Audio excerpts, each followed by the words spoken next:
Alright, morning everyone. So, Friday today, still haven't got the little car back from getting painted. We shouldn't be too far off. I reckon we're going to get it back today. I haven't heard from the panel beater, but I'll message him about lunchtime. He doesn't start till 11, so I'll message him around there and just see where he's up to. Why is that wet? No, it's not. All good. It's about to anyway. So what we're doing today is I'm going to change the filters in these. Now this filter here is about 4 months old. It's a sediment filter, so you can see there's sediment, then a carbon filter, and then an FT3 filter, which gets rid of your lime scale, calcium, things like that. I've only got the little one there that you see is the FT3 filter. The bigger one's the carbon filter. These are. I did write it down somewhere. Changed November 23. So these two are well over a year old, and this one's probably about 3 months old. So what I did about 3 months ago, I've still got the filter in the shed, is I took that sediment filter out because that gets really red. It should be white, and it gets really red from all the rust in the pipes. So I took that out, I spent about half an hour cleaning it, and then I twisted it back in, and I overdid the tightness, and I cracked it so you can't use it. So I spent all that time cleaning it for nothing. So I went to the shop, just bought a sediment filter and replaced it so we could get back online, and I didn't bother replacing these. So there's no need to, that's only 4 months old, so that just needs a clean to get it back to brand new. And these need replacing, so yeah. I haven't noticed any different. The plumber said, look, you should change them every year, which you can tell there, it's definitely more than a year. It's currently April 25, so yeah, definitely over a year. But he said really they're fine until you start tasting chlorine or smelling chlorine in your water, and I haven't even started doing that yet. I was going to leave them until I started smelling or tasting chlorine, but I think we've left it long enough. So I think we'll just clean the sediment and then change them too, and then we're sweet. We're back online then. So it's pretty easy to do. I've done it. This will be my second time that I've done it. The second time I did it is when I broke that filter. So this will be kind of the third time that I've done it. But yeah, it's not hard.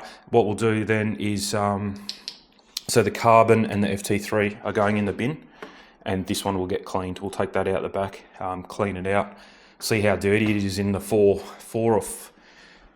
would have been, actually no, it would have been more than that. It's probably been closer to 6 months, because it was around this time. It was around the year mark is when I started doing that. Yeah, that's right. So yeah, easy. So the only thing you need is this little spanner. Well, it's not little, it's a big one. That just cracks these. Towel down if you've got it somewhere where you don't want puddles of water, and I don't, so I'm just using some old towels. And a little bit of silicone grease, which I have to go and get from the shed. So yeah, I'll go and get that when we're ready to replace it, but we'll take all these out at the moment. So my setup is a little bit different to most because of this line here, and I'll explain that in a minute. But it's pretty much, I've put arrows everywhere. So this is in. So the water comes from behind this wall in this way. Then it shoots up this line. This valve's open. So don't worry about this line just yet. So yeah, it comes in. This is closed. That valve's closed at the moment. So that's water can't go that way. It hits that, stops. Goes this way. Goes in. Through that, out there to the out one. Obviously can't go this way because this valve is closed, so it has to go that way. It feeds me this tap here. So I got the plumber when he did this to put me a tap here, just for washing the cars. Otherwise my closest hose is right around the other side of the house, so I always had to get a hose out, and it was a pain. Whereas now I've just got a hose reel up there, makes it heaps easier for washing the car. Then it goes back through the wall and feeds the house, back towards the water meter under the garage, and feeds the house. So that's our water situation there. So then this line is, I got a plumber, different plumber that installed this. I got a different plumber. He came back, he cut this line, put this T in, and now this feed goes all the way up. Probably can't see, there it is there. So it pops out here, goes there, all the way around into the roof, and it goes all the way to the corner of the house, pretty much where you see me filming all the time, where my shed is. You'll notice that there's a tap on the wall. That is an outside tap for pretty much the retic is all connected to that tap. So yeah, I got him, and that's why this is lasting over a year now. Because previously we could taste chlorine on the previous one, and it was just on a year. There's only 2 of us here. There's only 2 adults here, and everyone was saying that even with a 2 adults, 2 children, you should get at least a year out of it. And I was like, well, there's only 2 of us here, so why are we going through these filters so quick? And they're not cheap. They're about $500 to replace all 3 of them at once. The FT3 filter is $250 on its own. So yeah, the other ones are about 100, if that makes sense. Yeah, 485. I think it's about 515 all up for all 3 filters. But definitely this one is the most expensive one. And I don't even know if it does anything. So what I'm going to come up with a different plan when I need new filters next time. So yeah, that's why I got the plumber in to plumb that line, so that way all the retic operates off unfiltered water. So that's why it's down there. So yeah, none of anything you do from that tap is filtered. That's the only unfiltered tap water in the whole house. Every other tap, toilet, everything goes through these filters except for that tap in the corner of the house there. So which is good. I've got a little retic thing that you put on the tap, and it tells you how many litres you've used when you water, and it's up around 200 to 300 litres in 7 or 10 minutes or something whenever I put the retic on. So that's a lot of if you water your garden 10 times in a month, that's 2,000 litres that you're not putting through the filters there. So that's why they're lasting a lot longer now, because that was our main water usage, was watering the plants. Now I've got different plants. They're succulents, so they don't need a lot of water. But even though, it's better to have at least one tap retic that you use for retic for your garden that's not filtered. You're not wasting your money on you're not wasting your money watering your plants with filtered water. There's just no need for it. So what we got to do now, so I still want to be able to use water in the house. I mean, it's not a big deal. I'm home by myself at the moment, and the dogs aren't going to turn a tap on. So yeah, I could just turn. They're quite hard, these things. I actually need almost 2 hands to do it, but I think it's because of the pressure in the pipe. If I go and turn a tap on, no, it's okay. Yeah, so I could just turn these 2. Hang on, I need 2 hands for this one, definitely.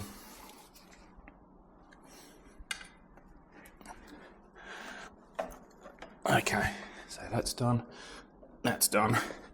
And then if you wanted to, say, like the other day when I broke this, my missus was home, it was on the weekend, so she still had to do stuff around the house. So you could turn this one on, and then that way, that's closed, that's in, it goes through, and you bypass, so that way you're not, you can still have water in your house, but it's unfiltered.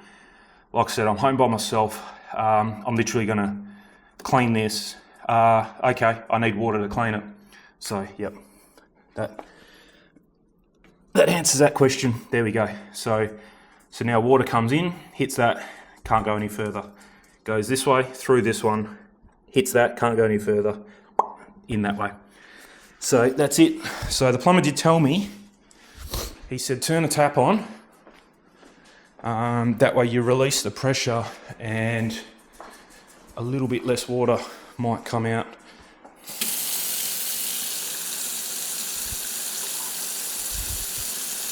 Actually no, so that is bypassed. So what we've got to do is turn this off. Turn this one back off, the bottom one. So I've just turned that one off. So now this tap should run out of water.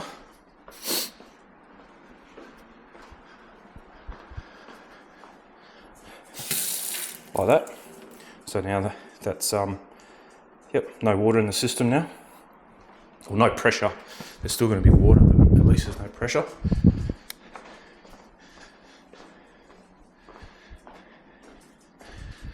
And now we can, so all we did there was release pressure from this valve in this system to this valve.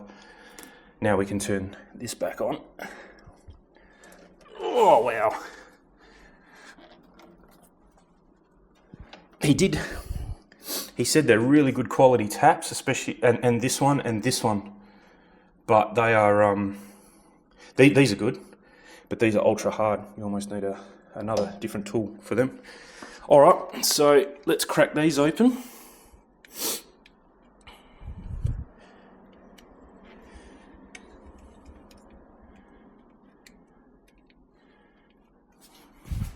Watch out, mate, you're gonna get wet. You're gonna get wet.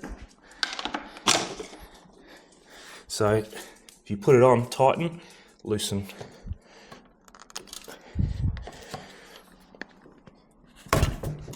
Yeah, that's too tight.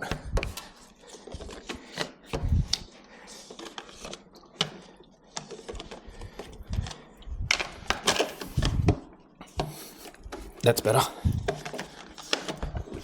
Shouldn't have to put that much force.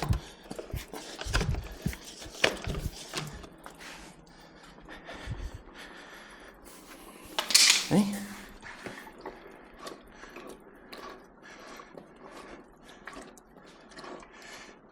And the plumber did tell me as well, when you're undoing these, don't spin them and let them go, because they'll fall on the ground. And then I've got a towel here, so it's not too bad. But if you do them over bricks, they'll split down the bottom, and you won't know about it until you put pressure back in, and then it'll start dripping. Yeah, that's pretty dirty. Very good. So you can see the colour, that should be white like a wedding dress.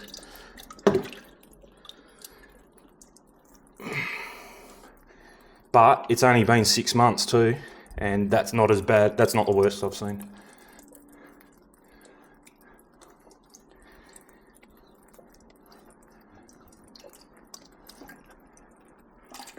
That's it. Alrighty.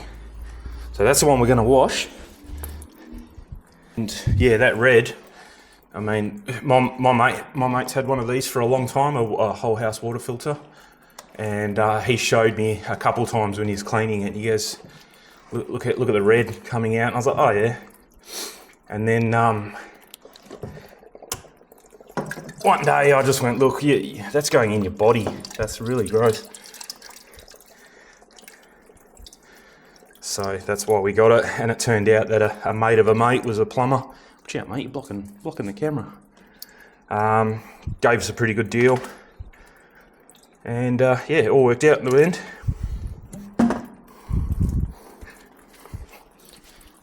A lot of people put these outside. The plumber recommended not to. I could have done, but he said, yeah, probably not the best, because where I was going to put it was going to be in constant sun. So he said you can, for extra money, get like a stainless steel, what's the name? A stainless steel box to put your water filter in. He said they're cool, but at the end of the day, you don't really want them outside. It's like, especially where I was going to be keeping it. It's right near the footpath, and it's not good to... he said the main reason for not putting them outside is because they heat up, and then you get hot water in your house, and all your taps are all hot water. So that's it's not because someone's going to steal them or anything, but yeah, that was the main reason.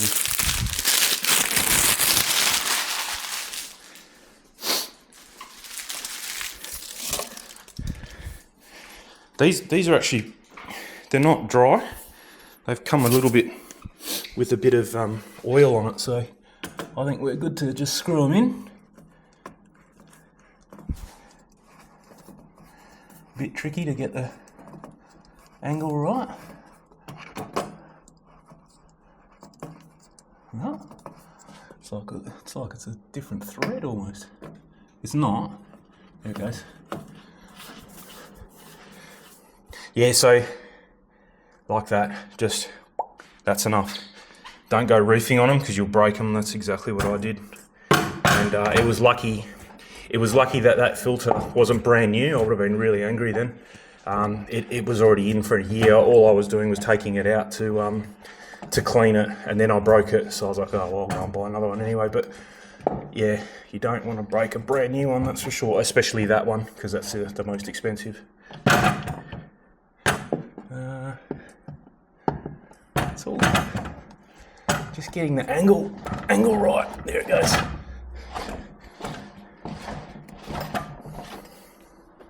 And same deal, I'd probably just go, don't use that tool to tighten them.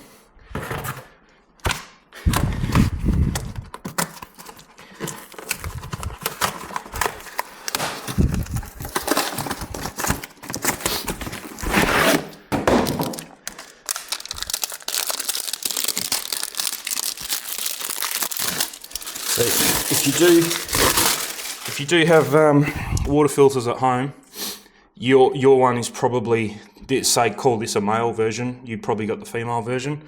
For some reason the plumber, this Frontier Essential, I think it was, it's called a Frontier. It's the only one that take this type of filters, and you kind of held at ransom where you buy the filters from, and they're way more expensive than what, because you can buy filters online like eBay, Amazon for $40, $30 for like a carbon one and the sediment. This one's always a bit more expensive, but it's not $250. So same deal. That's it. So yeah, I'm a little bit. Well, that's full of water, but that's okay. I really should have emptied that out to make it a bit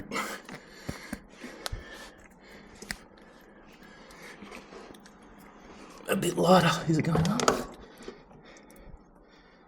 Oh. No, I'm gonna. Oh, there it goes. No, I'm gonna empty that. It's almost full of water,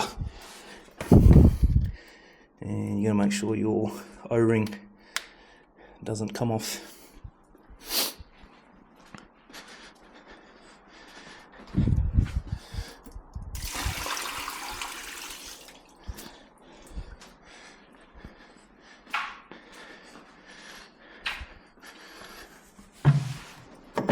Okay, try that.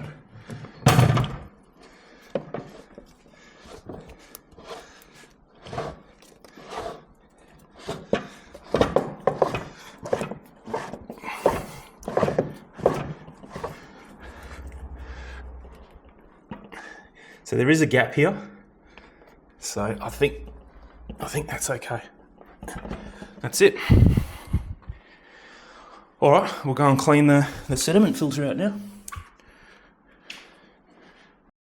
Okay, I won't show the whole process, but you can see there, it doesn't take a lot, and she'll come good again. You just need to keep flushing it. That's all it is. But that's the colour it should be. So, yeah, you can see that, and there you go. You can see it's like tea water coming out of it almost when it's really dirty. But yeah, we'll just do this until she's nice and clean, and go and reinstall it, and hopefully not over tighten it and break it this time. So I'll get back to you when I'm all done.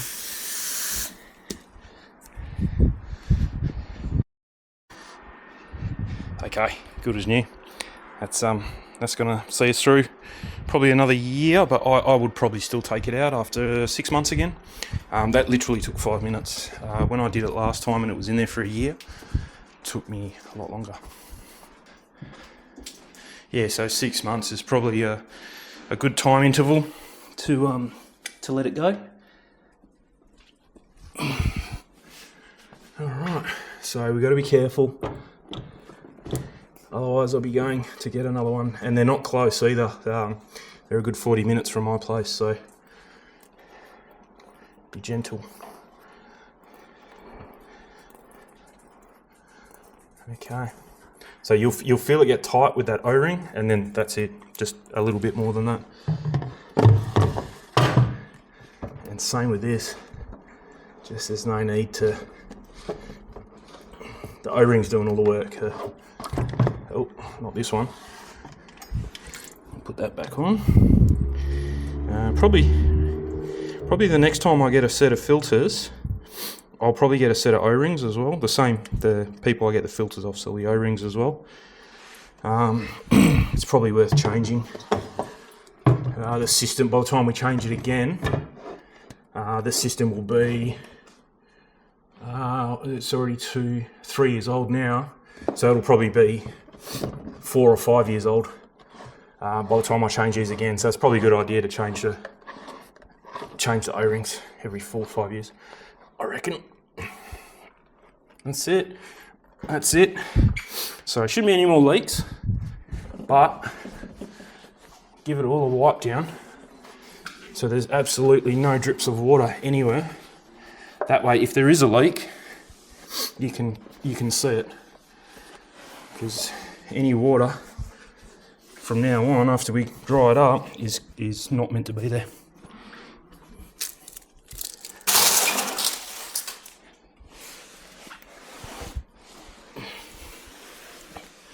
Like that. So yeah, this is like zero drips of water now. So I don't think there's an order. Nah, just send it and keep an eye on it.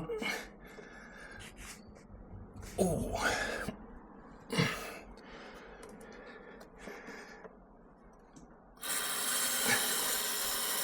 I haven't got it on full yet.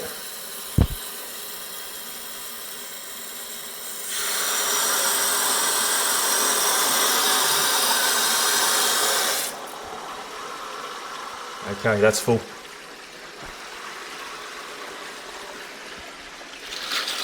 Oh, and we got a leak. Oh, okay. That's it. So that one just needed that little bit of an extra turn, I reckon. Let's have a look.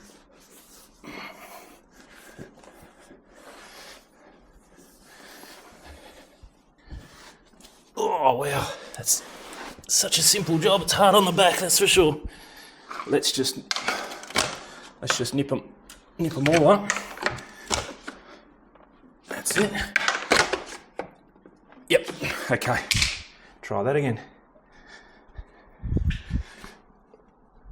Oh wow.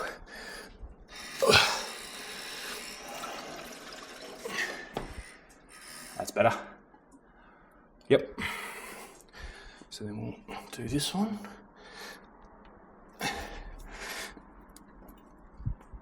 So now that's house on.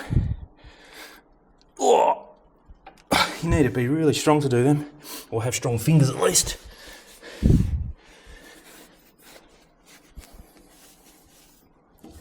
So again, clean the water up.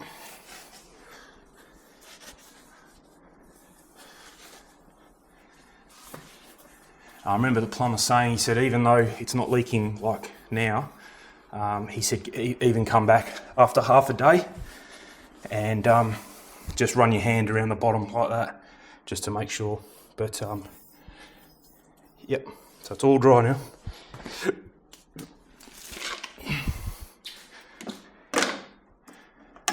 Okay, so we're back in business. So now, just make sure there's no water on the lens, no.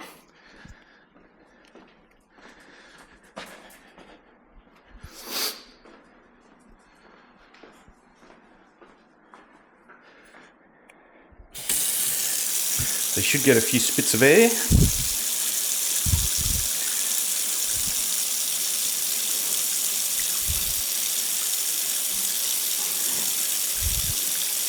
Oh, maybe not.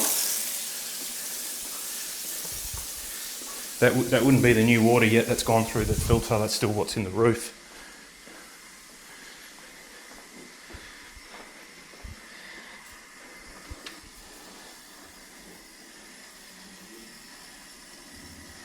she's dry. There's no drips out the front. He did install it on a bit of an angle, so that way if there is any slight drips, they kind of work their way to the front. A bit easier to see, he said, so. Yeah, I think we're good. So yeah, valve on, valve closed, and valved on, and we're good to go. So now it's filtered water. Oh, there it goes. There it goes.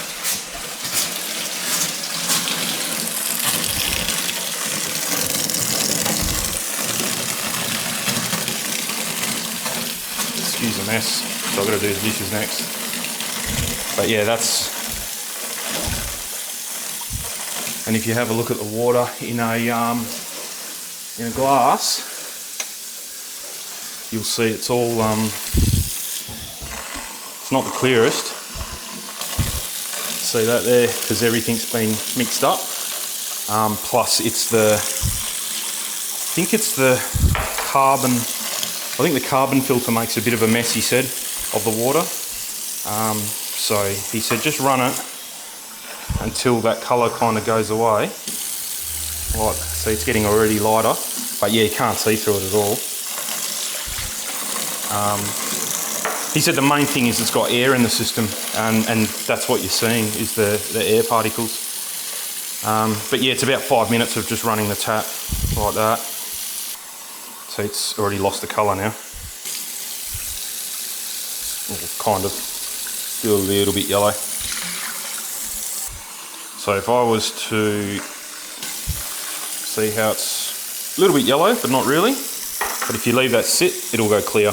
It's literally just, you can see it already starting from the bottom there. It's just aerated in the system, and yeah, it's not like chalk or powder or anything. You could drink that, you wouldn't even taste the difference. It's literally air in the system. That's all it is. You can see there, it's already starting to come good. Just as the air works its way to the top. It's just got micro air bubbles in it. There it goes. There you go, pretty cool. Now it's dead clear now, apart from a little bit at the top, but it's almost gone. That's it. So we'll try again. Yeah. I'll fast forward this one, but we'll watch it go clear.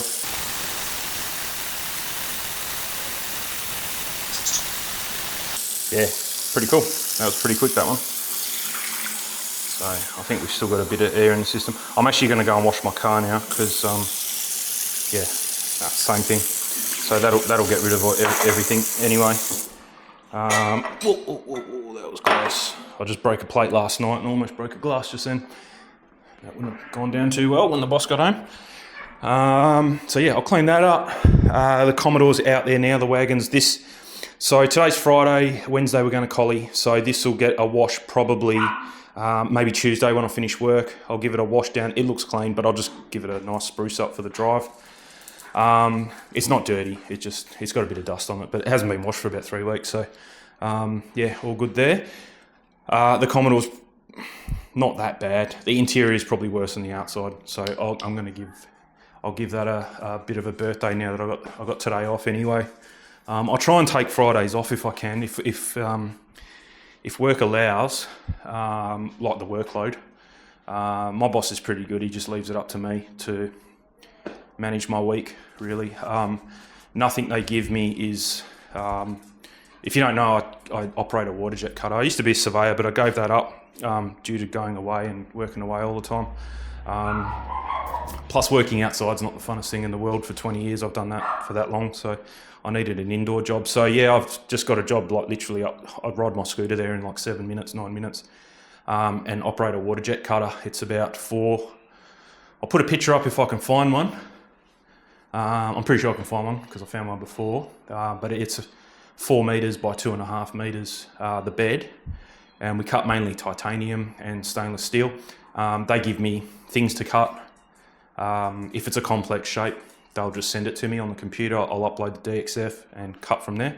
But I mean, you have to load the sheet of titanium, whether it's 0.5 mil 12 mil, 5 mil, 7 mil. We got everything from half a mil. Well, not titanium. I think half a mil stainless. I think the smallest titanium we've got is 3 mil, or 3.6 or something.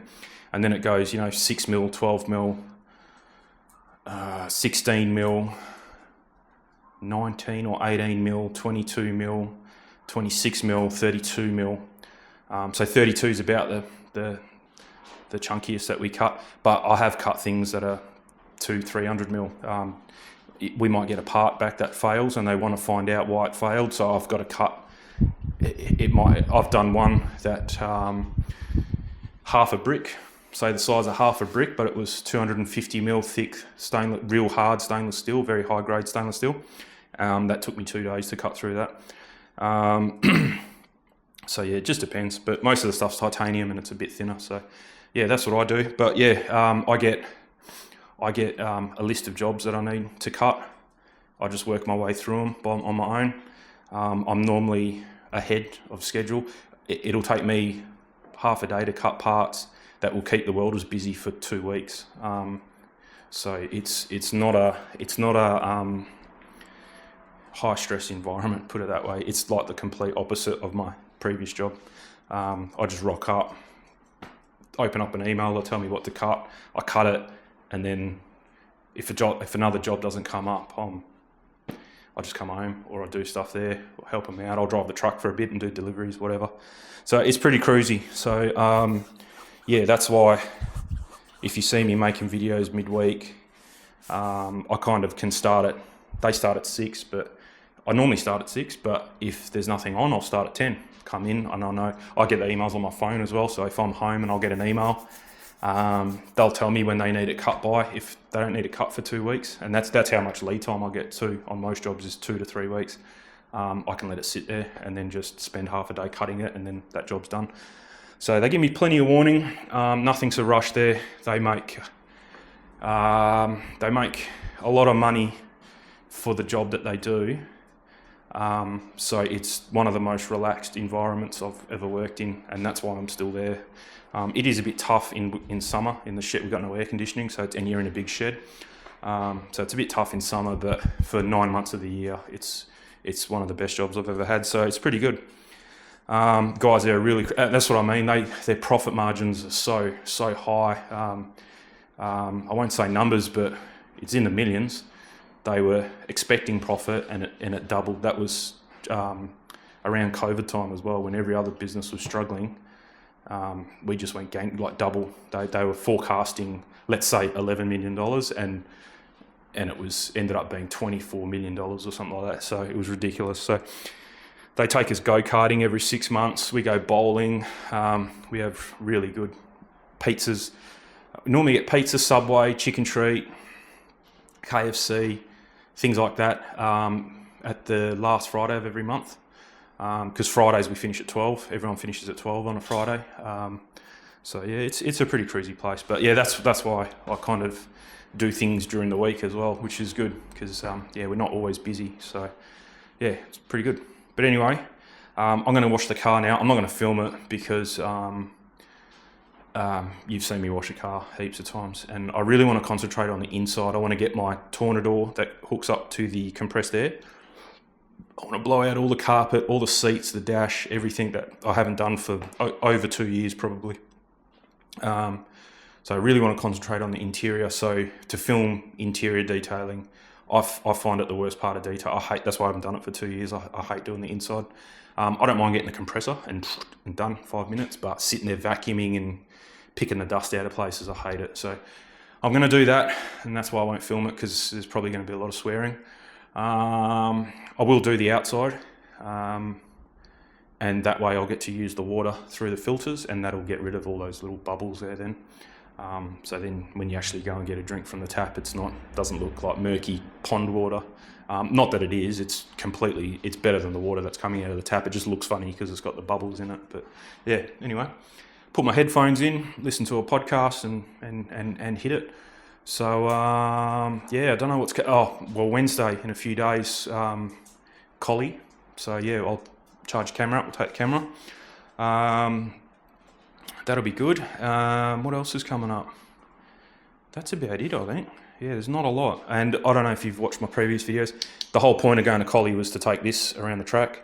Not going to happen now because once I put my helmet on, I don't fit in the car. So it's so annoying.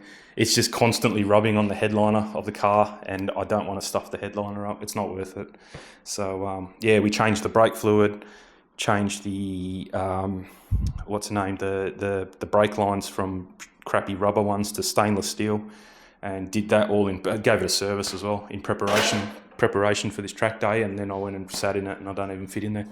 But doesn't matter. It's probably for the best.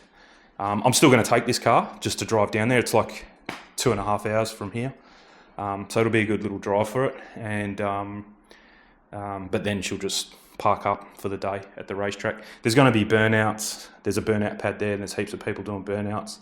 I don't think there's drifting. There wasn't last year, but they were talking about it for this year.